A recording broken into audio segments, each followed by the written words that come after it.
2 hari menjelang pencoblosan pada Pilkada serentak 27 November, seluruh kelengkapan logistik Pilkada sudah didistribusikan dari KPU Ogan Komering Ilir ke seluruh PPK dan PPS di 18 kecamatan. Selanjutnya, KPU Ogan Komering Ilir menghimbau kepada panitia di tingkat desa untuk segera melaporkan jika terdapat kekurangan logistik agar segera bisa dipenuhi. Saat ini, sebagian logistik yang dikirim sudah sampai ke panitia kecamatan dan mulai disalurkan ke tingkat PPS.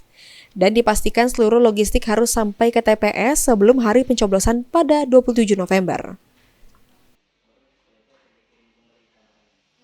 Hari ini kita sudah mendistribusikan logistik kita untuk 18 kecamatan. Hari ini terakhir di Kecamatan Kayagung dan Pedamaran.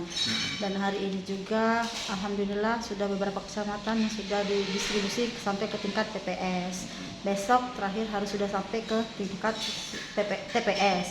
Seluruh 18 kecamatan besok sudah berada di TPS logistik.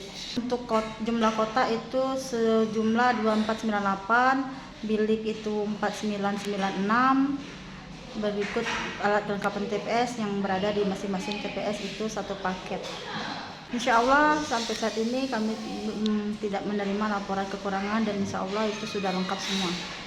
Kalau di daerah perairan mungkin ada sudah yang mulai berangkat distribusi kemarin di daerah perairan di hari Minggu kemarin ada beberapa di Eksigang kemarin sudah mulai berguyur untuk pendistribusian sampai ke tingkat PPS.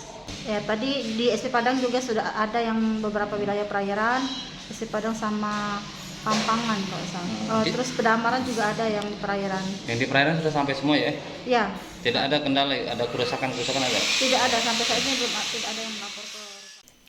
Sampai kini KPU Ogan Komering Ilir belum menerima laporan kekurangan logistik termasuk logistik yang sudah terlebih dahulu didistribusikan ke daerah perairan yang dipastikan tidak ada kerusakan. Komisi Pemilihan Umum Kabupaten Ogan Komering Ilir juga meminta kepada PPK dan PPS untuk melakukan pengecekan secara detail sehingga jika ada kendala bisa disegera melaporkan ke KPU Ogan Komering Ilir. Novan Wijaya, PAL TV.